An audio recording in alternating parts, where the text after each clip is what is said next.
Hi, my name's Julia Stagg. I'm going to talk to you about the Fogas Chronicles on the Buena Vista Book Club. We're in the French Pyrenees, nestled down in the corner where it meets Spain and Andorra.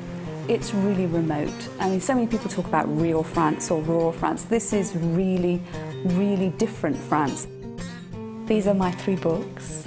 I still can't believe that there are 3 in print with the 4th one coming. And they are the product of living in an area that's absolutely amazing to live in, which we kind of stumbled upon. And it just totally won me over. And from then on, it became home, work, the books that I write. This is where it started.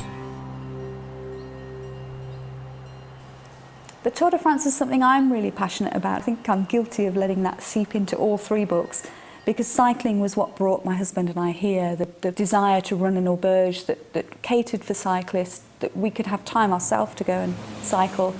And so by the 3rd book, The French Postmistress, to be able to use the cycling, the Tour de France, as a vehicle for something that happens in the village without giving too much away, that was just pure luxury for me, because it is a massive, massive event. And if you're ever in France when it's on, you really need to make a day to go and see a stage, because the whole village comes out.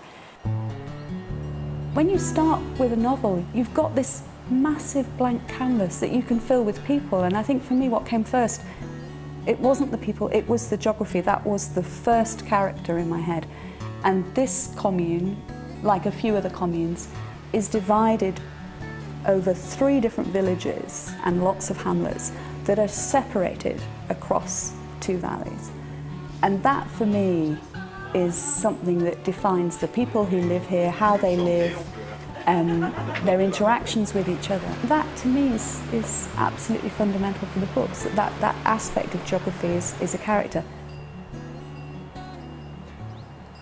When I was 16, I decided that I would travel when I was 18. I'd take a year out, and this was long before gap years became famous.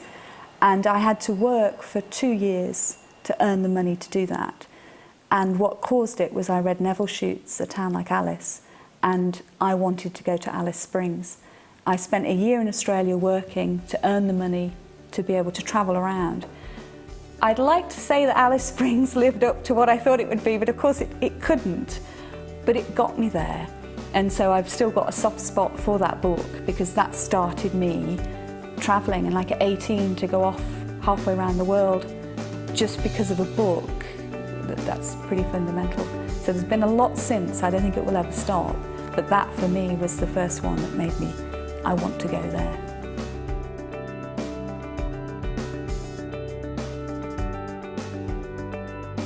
A book club for me should not be elitist. There should be no sense that someone who turns up and suggests a book shouldn't be looked down upon because that book isn't considered worthy enough to be read. A book club should be egalitarian. It should be a group of people willing to discuss the good and the bad, and it should always end with a laugh, with a sense of that was enjoyable. Not with a sense of, I'm not worthy to be part of this group. Because reading for me is something that everybody has a right to. And if they're reading a comic, if they're reading romance novels, if they're reading Dickens, there should be no judgment made of them if they're reading. Because you can start with a comic and you can end up with Tolstoy. And that's what a book club should lead you through. It should take you to books that you wouldn't necessarily normally read. And that, it's like travelling, it opens up your vista. And if you can travel with a book club, through a book club, well, you can't get better than that, can you? That really should be what you're looking for in a book club.